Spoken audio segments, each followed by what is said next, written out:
Writers نے 4 points mention کیے ہیں انسان کی امپرووڈ لیونگ کنڈیشنز کو شو کرنے کے لیے. پہلا جو پوائنٹ ہے وہ ہے بیٹر کنٹرول آف ڈیزیز, دوسرا ہے بیٹر سینیٹری کنڈیشنز, تھرڈ ہے مور فوڈ اینڈ بیٹر فوڈ, اور لاسٹ پوائنٹ ہے بیٹر ایٹیٹیوڈ. ہم ایک ایک کر کے پوائنٹس کو ڈسکس کریں گے.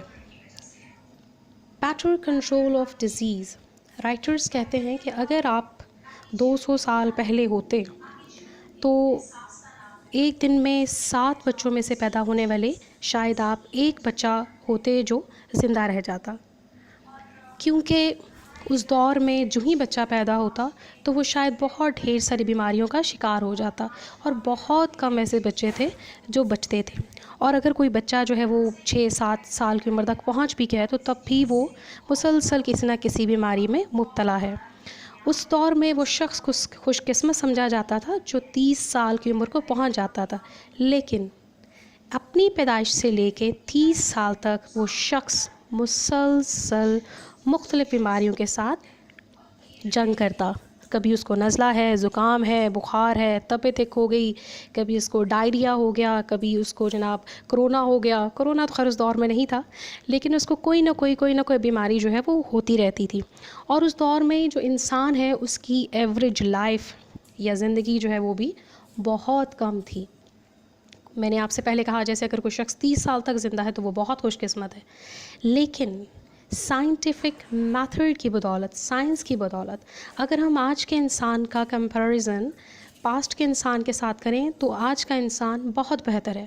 آج ہاسپٹل میں اگر بچہ پیدا ہوتا ہے تو اسے اسی جگہ پر محفوظ کر لیا جاتا ہے, اسے تمام بیماریوں سے بچانے کے لیے طریقے یا تدبیریں کی جاتی ہیں. اسی طرح سے 5-6 مہینے تک یا 1-1.5 سال تک اس کو کوئی نہ کوئی ویکسینیشن دی جاتی ہے, گائے بگائے اس کو ٹیکے لگائے جاتے ہیں تاکہ ہر طرح کی وبائی بیماری یا جو بھی بیماریاں ہیں ان سے وہ دور رہ سکیں.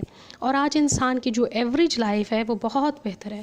ہمیں سننے میں آتا ہے ابھی یہ فیس بک پہ ادھر ادھر کسی بھی جگہ پہ آپ جب پوسٹ دیکھتے ہیں کہ یہ خاتون جو ہے وہ 110 سال کی ہو گئی ہیں, یہ جو بوڑھا آدمی ہے وہ 105 سال کا ہے. تو انسان کی زندگی جو ہے وہ لیونگ کنڈیشنز بہتر ہونے کی وجہ سے بڑھ گئی ہے, جبکہ اگر آپ پاسٹ میں دیکھیں تو انسان کی زندگی بہت کم تھی.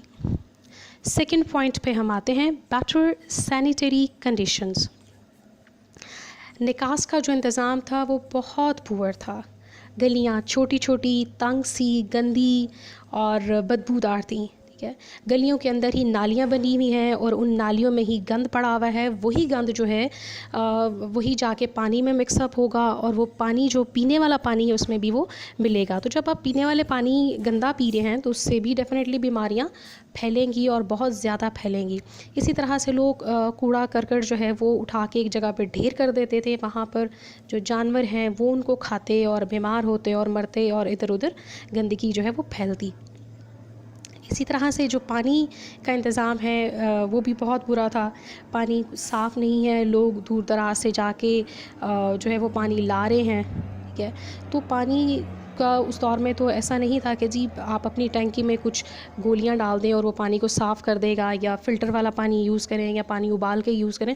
تو یہ تمام جو چیزیں ہیں وہ آج کے دور کی ہیں جو آپ کو سائنس نے بتائی ہیں. تو آج جو سینیٹری کنڈیشنز ہیں وہ بہت بہتر ہیں. آپ دیکھ سکتے ہیں اپنے ارد گرد گلیاں بڑی بڑی سی ہیں, انڈر گراؤنڈ گٹرز ہیں.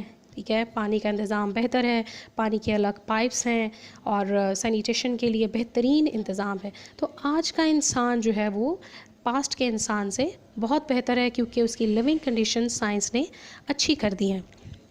تھرڈ پوائنٹ ہے جی ہمارے پاس مور فوڈ اینڈ بیٹر فوڈ.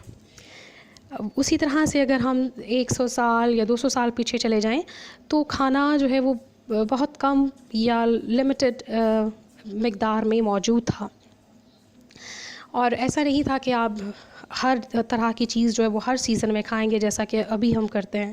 ٹھیک ہے, آپ کو گرمیوں کے فروٹ اور ویجیٹیبلز جو ہیں وہ سردیوں میں بھی مل جائیں گے, اور سردیوں کی جو چیزیں ہیں وہ گرمیوں میں بھی مل جائیں گی. یہاں پر جو تھا صورتحال جو پاسٹ میں تھی وہ آج کی کنڈیشن سے بہتر نہیں تھی. کھانا بھی لمیٹڈ تھا اور اس کی گروتھ بھی لمیٹڈ تھی, کیونکہ اگر کسی فصل کو, کسی کراپ کو جو ہے وہ کیڑا لگ گیا تو اس کے لیے کوئی خاص قسم کی پیسٹیسائڈس یا ایسی دوائیاں نہیں تھی جن سے اس کو بچایا جا سکے. تو قحط کا شکار لوگ ہو جاتے, کھانا بہت کم تھا, اور ایک جگہ کا جو کھانا ہے اس کو دوسری جگہ پر منتقل کرنا بھی بہت مشکل تھا. آج ہم کہتے ہیں جی سندھ کی فلاں چیز جو ہے, فلاں فروٹ جو ہے وہ بہت مشہور ہے, وہ بہت خاص ہے.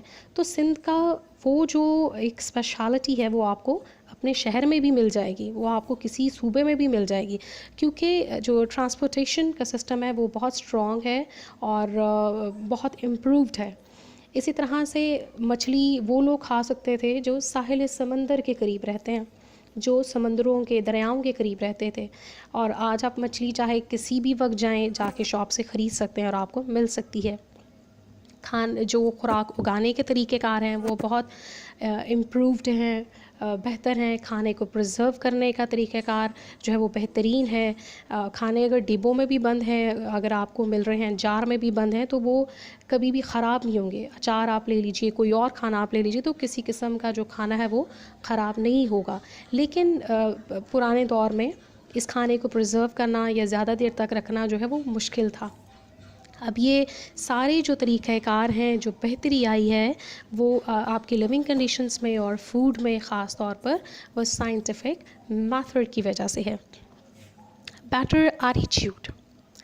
رائٹر کے مطابق ایٹیٹیوڈ کیا ہے؟ ایٹیٹیوڈ ایک احساس کا نام ہے, ایک فیلنگ ہے جو آپ کسی چیز یا کسی ایونٹ کی طرف رکھتے ہیں. اور ہمارے ایٹیٹیوڈ جو ہے وہ پاسٹ میں جو ہے وہ بہت ڈفرینٹ تھے, اور آج کے دور میں اگر ہم اپنے ایٹیٹیوڈس دیکھیں تو بہت ڈفرینٹ ہیں. اسی طرح سے رائٹر کہتا ہے کہ اگر ہم کسی چیز سے خوف زدہ ہو جاتے ہیں اور وہ خوف ہمارا بے بنیاد ہے, اس پر ہم اس حد تک یقین رکھتے ہیں کہ ہمیں لگتا ہے کہ اگر ہم یہ کام نہیں کریں گے تو ہمیں بے چینی رہے گی یا اس سے ہمیں کوئی نقصان ہو سکتا ہے, تو یہ سپرسٹیشنس ہیں. ٹھیک ہے, اور یہ جو ہے یہ توہم پرستی ہے. پچھلے دور میں ابھی بھی بہت سی جگہوں پر ایسا موجود ہے. ہم کہتے ہیں جی کہ نمبر 13 جو ہے وہ لکی نہیں ہے. ٹھیک ہو گیا جی, فلاں تعویذ پہن لیں, اس سے آپ بیڈ لک سے بچے رہیں گے. شیشہ ٹوٹ گیا تو اپشگون ہو گیا, بدشگونی ہو گئی. ٹھیک ہے, اسی طرح سے جو ہے وہ فلاں دن پہ ہم نے فلاں کام نہیں کرنا کیونکہ آج کا دن جو ہے وہ اچھا نہیں ہے, فلاں نمبر میرا لکی ہے. اگر کالی بلی راستہ کاٹ گئی ہے تو ہم نے جو ہے وہ اب کہیں نہیں جانا کیونکہ یہ منحوس ہوتا ہے. تو یہ تمام چیزیں جن پہ ہم اعتقاد رکھتے ہیں کہ وہ منحوس ہیں یا ہمارے لیے اچھی لک لاتی ہیں, یہ ساری کی ساری توہم پرستی ہے. یہ وہ رویے ہیں جو کہ بہت 100 سال پہلے تھے اور شاید آج بھی کہیں کہیں موجود ہے, لیکن بہت جگہوں پہ یا آپ کہہ لیجئے کہ 90% جو ہمارے ایٹیٹیوڈس ہیں وہ 99% بھی آپ کہہ سکتے ہیں کہ وہ بہت بہتر ہو گئے ہیں. آج کا جو انسان ہے وہ روشن خیال ہے, وہ سمجھ سکتا ہے کہ کالی بلی یا نمبر 13 یا شیشے کا ٹوٹنا کوئی بڑی بات نہیں ہے یا یہ کوئی بھی چیز نہیں ہے. ٹھیک ہے, اور ہم روشن خیال ہیں, ہم ہر چیز کو جو ہے وہ سسٹمیٹکلی, لاجیکلی اور سائنٹیفکلی سوچتے ہیں. سائنس نے ہمارے دماغ کو ایک پاور دی ہے جس سے ہم ہر چیز کو سوچتے ہیں اور سمجھتے ہیں, اور کوئی بھی اگر واقعہ ہوتا ہے تو اس کو دیکھیے کہ اس کے پیچھے کیا ریزن ہے.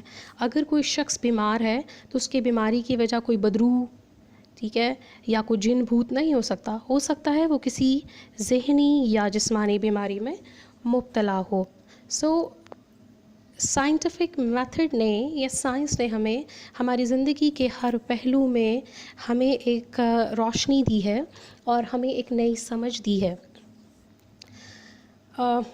آئی ہوپ سو کہ آج کا لیسن آپ کے لیے فروٹفل رہا, آپ کو سمجھ میں آیا. اب چیپٹر کو ڈیٹیل سے ہم نیکسٹ ویڈیوز میں دیکھیں گے. Thank you very